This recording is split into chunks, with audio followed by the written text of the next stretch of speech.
Justice ministry है, सामाजिक न्याय मंत्रालय, और वो सबके लिए है। फिर अलग से मजहब के आधार पे अलग से अल्पसंख्यक कल्याण मंत्रालय की क्या जरूरत है? जब भारत का आर्टिकल 14 कहता है इस देश के सभी नागरिक समान हैं और सबको बराबर संरक्षण मिला हुआ है कानून का। आर्टिकल 15 कहता है जाति, धर्म, भाषा, क्षेत्र, मजहब के आधार पर भेदभाव नहीं होगा। आर्टिकल 16 कहता है इस देश के सभी नागरिकों को समान अवसर मिलेगा, वो चाहे हिंदू हो या मुसलमान, पारसी हो या ईसाई। आर्टिकल 19 कहता है इस देश के सभी नागरिकों को कहीं पे भी जाने, कहीं पे भी रहने, कहीं पे भी बसने, कहीं पे भी अपना रोजगार शुरू करने का अधिकार है। आर्टिकल 21 कहता है कि इस देश के सभी नागरिक सम्मान के साथ जी सकते हैं, सबको समान अधिकार मिला हुआ है।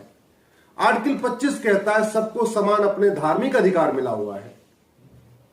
आर्टिकल 26 कहता है अपना धार्मिक स्थान बनाने, उसको मैनेज करने का अधिकार सबको है। आर्टिकल 27 कहता है कि न आप धर्म के आधार पर किसी से टैक्स वसूलेंगे, न धर्म के आधार पर टैक्स खर्च करेंगे। फिर यह अल्पसंख्यक कल्याण मंत्रालय और अल्पसंख्यक आयोग की क्या जरूरत है? अल्पसंख्यक कल्याण मंत्रालय, अल्पसंख्यक आयोग तो पाकिस्तान में बनना चाहिए, जहां पे आर्टिकल 14, 15, 16, 21, 19 जैसा कोई आर्टिकल नहीं है। आर्टिकल पाकिस्तान में सभी वहां के नागरिकों को बराबरी का दर्जा नहीं है, सबको समान धार्मिक अधिकार नहीं है, सबको समान नागरिक अधिकार नहीं है, सबको समान जीवन जीने का अधिकार नहीं है। तो वहां पे तो minority commission, minority film ministry होना चाहिए। बांग्लादेश में minority commission, minority film ministry होनी चाहिए, क्योंकि वहां शरिया चल रहा है, वहां पे सबको बराबर अधिकार नहीं मिला हुआ है। भारत में क्यों? अगर संविधान निर्माताओं की मंशा होती कि अल्पसंख्यक कल्याण मंत्रालय चाहिए, माइनॉरिटी अफेयर मिनिस्ट्री चाहिए और माइनॉरिटी कमीशन चाहिए, तो इस संविधान में जिक्र होना चाहिए था। इस संविधान में नेशनल ह्यूमन राइट कमीशन का जिक्र है और बना हुआ है, वो सबके लिए बना हुआ है। महिलाओं के लिए नेशनल वीमेन कमीशन का जिक्र है, वो सबके लिए बना हुआ है। तो अगर माइनॉरिटी की महिलाओं को कोई दिक्कत होगी तो माइनॉरिटी कमीशन क्यों जाएंगी? वो सीधे सीधे अपना विमेन कमीशन चली जाएंगी, जो सबके लिए बना हुआ है। जहां तक सब गरीबी दूर करने की बात है, सोशल जस्टिस मिनिस्ट्री है। फिर ये अलग से भाई 2006 में पहली बार माइनॉरिटी कमीशन बना है, माइनॉरिटी फिल्म मिनिस्ट्री बनी है, कांग्रेस की सरकार ने बनाया था, यूपीए 1 ने, मनमोहन सिंह ने। क्या उस देश के उस 2006 के पहले जब अल्पसंख्यक कल्याण मंत्रालय नहीं था तो अल्पसंख्यकों का कल्याण नहीं हो रहा था क्या? 1992 में माइनॉरिटी कमीशन एक्ट बना, 1993 में माइनॉरिटी को घोषित किया गया। क्या उसके पहले माइनॉरिटी का कल्याण नहीं हो रहा था? उसके पहले माइनॉरिटी अनसेफ थे और उसके बाद सेफ हो गए। और ताजुब की बात, माइनॉरिटी कमीशन बना हुआ है, माइनॉरिटी फिल्म मिनिस्ट्री बनी हुई है, करोड़ों का बजट जा रहा है, केंद्र सरकार भी करोड़ रुपए खर्च कर रही है, राज्य सरकार भी करोड़ रुपए खर्च कर रही है। लेकिन माइनॉरिटी कौन है? क्या डिफिनीशन है माइनॉरिटी की? 1% वाला माइनॉरिटी है कि 2% वाला माइनॉरिटी है कि 3% वाला माइनॉरिटी है कि 4% वाला माइनॉरिटी है? इसकी कोई गाइडलाइन नहीं है। डिस्ट्रिक्ट लेवल पे माइनॉरिटी आइडेंटिफाई होगा कि स्टेट लेवल पे माइनॉरिटी आइडेंटिफाई होगा कि नेशनल लेवल पे माइनॉरिटी आइडेंटिफाई होगा? इसकी कोई गाइडलाइन नहीं है। संविधान में तो माइनॉरिटी डिफाइन करने का मतलब ही नहीं था। संविधान निर्माताओं ने कभी सोचा ही नहीं था कि मजहब के आधार पर हम माइनॉरिटी कमीशन बनेगा, माइनॉरिटी फिल्म मिनिस्ट्री बनेगी। लेकिन अगर कानून बना के माइनॉरिटी कमीशन बनाया गया, ये 1992 का कानून है, और बिना किसी विचार किए, बिना कोई डिस्कशन किए, बिना लोगों से इनपुट लिए सीधे सीधे माइनॉरिटी कमीशन बना दिया।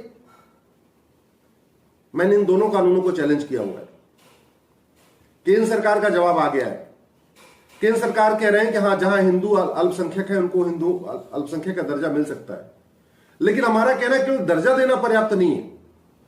सबसे पहले डिफिनीशन क्लियर होनी चाहिए, माइनॉरिटी कौन, और पैरामीटर सेट होना चाहिए। 0.1 वाला, 0.1% वाला, 0.5% वाला, या 1% वाला, या 2% वाला, एक पैरामीटर सेट होना चाहिए। ऐसा नहीं हो सकता 30% जिसकी पॉपुलेशन है उसको भी माइनॉरिटी का दर्जा मिल जाए, 35% जिसकी पॉपुलेशन है उसको माइनॉरिटी का दर्जा मिल जाए। क्योंकि राज्य में 30-35% वोट जिसको मिलता है उसकी सरकार बन जाती है। तो जब 30% वोट पाने वाली पार्टी की सरकार बन जाएगी तो फिर 30% आबादी वाला समुदाय माइनॉरिटी कैसे हो सकता है? सुप्रीम कोर्ट में सुनवाई है। केंद्र सरकार ने अपना जवाब यह दे दिया है कि हम तो माइनॉरिटी का दर्जा नहीं देंगे, राज्य माइनॉरिटी का दर्जा दे सकते हैं, तो राज्यों के ऊपर छोड़ दिया है। लेकिन इस कानून में राज्यों के पास कोई पावर ही नहीं। इस कानून में राज्यों को माइनॉरिटी घोषित करने का कोई पावर ही नहीं है, पावर सेंटर के पास है। इसलिए हम कह रहे हैं सबसे पहले कानून खत्म करो।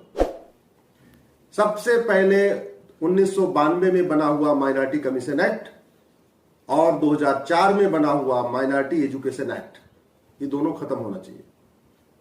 ये हमारी देश की एकता अखंडता के लिए बहुत बड़ा खतरा है। ये minority commission, minority affair ministry, ये दूसरे विभाजन की फाउंडेशन है। ये 20-25 साल बाद अगर जब भी देश में विभाजन होगा तो उसका सबसे बड़ा कारण होगा मजहब के आधार पर माइनॉरिटी कमीशन और मजहब के आधार पर माइनॉरिटी अफेयर मिनिस्ट्री।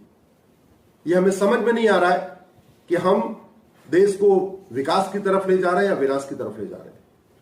अपीजमेंट, तुष्टीकरण, वो जाति के आधार पे हो, भाषा के आधार पे हो, क्षेत्र के आधार पे हो या मजहब के आधार पे, ये हमेशा विभाजनकारी होता है। ये समाज को जोड़ता नहीं है, ये तोड़ता है, ये केवल बिखराव करता है। धन्यवाद।